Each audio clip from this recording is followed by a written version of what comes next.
Let's fly good, Roland.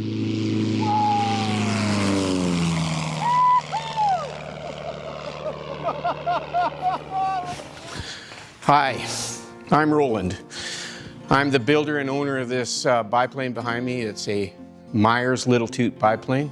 It was designed in 1952 by George Meyer, and the prototype's still flying. We're here to talk about and celebrate the 25th anniversary of the first flight. And we are thinking a lot about where the airplane's been and the people that have been involved with it since the start.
So I'd like to recognize, first of all, George Meyer.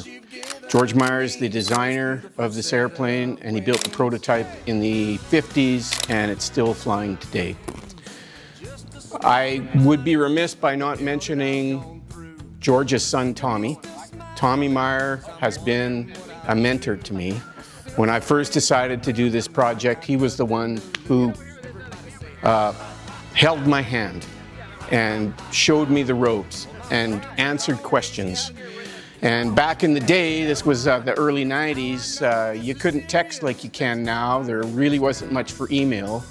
And we ended up exchanging VHS cassettes. And I would take a video cassette, I'd ask all the questions, I'd send it to him, then he'd send it back to me. So it wasn't for Tommy Meyer, I don't know if this project would have ever been completed. The whole purpose of this video today is to show you what it looks like for Roland Blackburn to enjoy the fruits of his labor. And the last year has been great. You know, the airplane is built and the airplane looks great. The airplane performs great. And I have had nothing but positive comments about the plane, and it's really becoming well, not well known, but people in our community here have come to know the airplane, both non-aviators and aviators. I'd like to recognize Jack Johnson. Jack Johnson did the test flying of this airplane for me way back in the year 2000. And I think it takes a special person to completely put your confidence in somebody else in an airplane that somebody else built in their garage. And Jack came along that night, May 12th, and he spent about an hour looking the airplane over. He got in it, started it up, taxied to the end of the runway, and sat there with the engine running for about 10 minutes. And she fires up just like that. It's going. Yeah, going. No more messing about. She's gonna fly.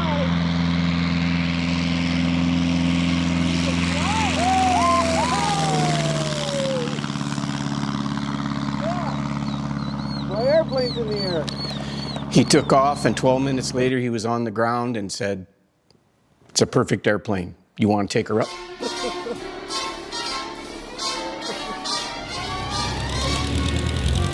Come fly with me, let's fly away. If you can use some exotic booze, there's a bar in far Bombay. Come on and fly with me. Let's fly away. Come fly with me, let's float down to Peru. In Llama Land there's a one-man band, and he'll toot his flute for you. Come on, fly with me, let's take off in the blue. Once I get you up there, where the air is rarefied, we'll just glide starry-eyed. Once I get you up there, I'll be holding you so near.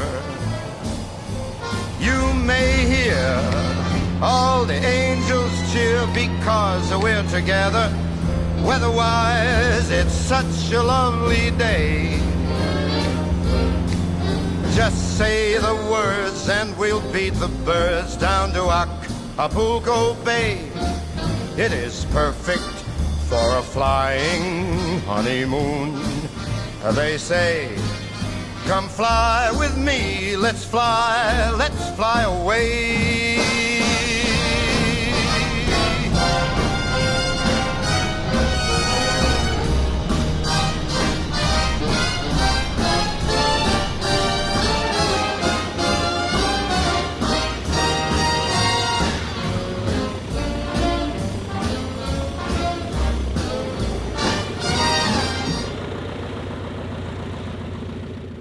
I have to thank my parents, Roger and Lorette.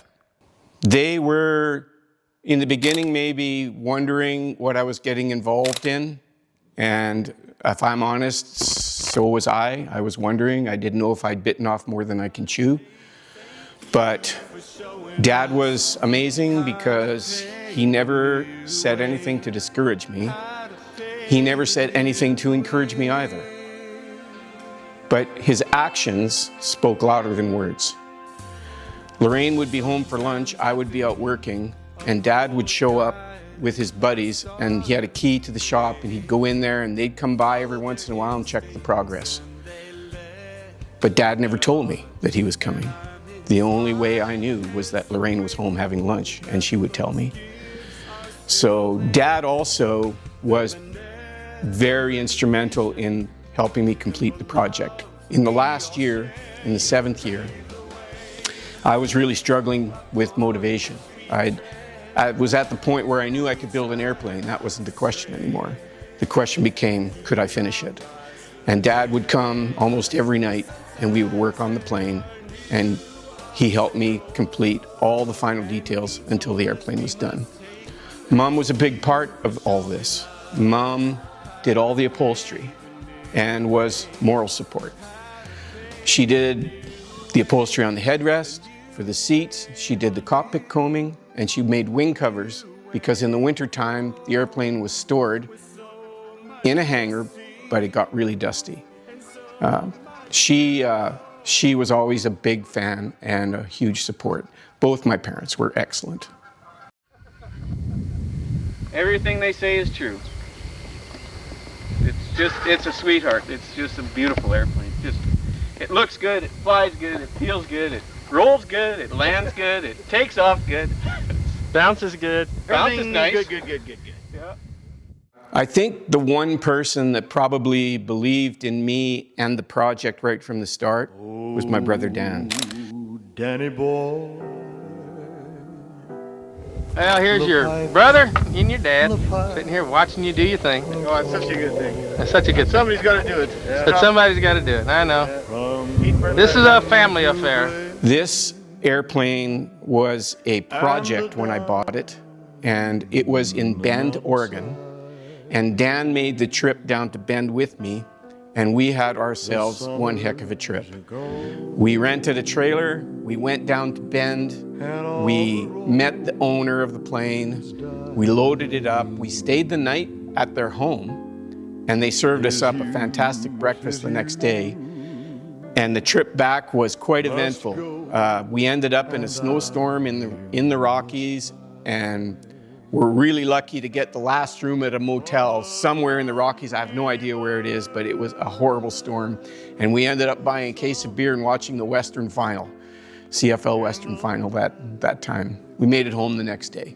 So Dan was always positive and never ever once said or did anything to maybe suggest that maybe this was not a good idea. He was always supportive. So I have to recognize Dan. Finally, last but definitely not least, I need to thank my wife, Lorraine. You are now looking at the project supervisor here. Doing my step. Yeah, making sure everything is okay.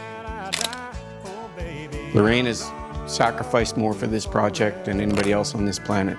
And she's been so gracious in the process and very, very patient.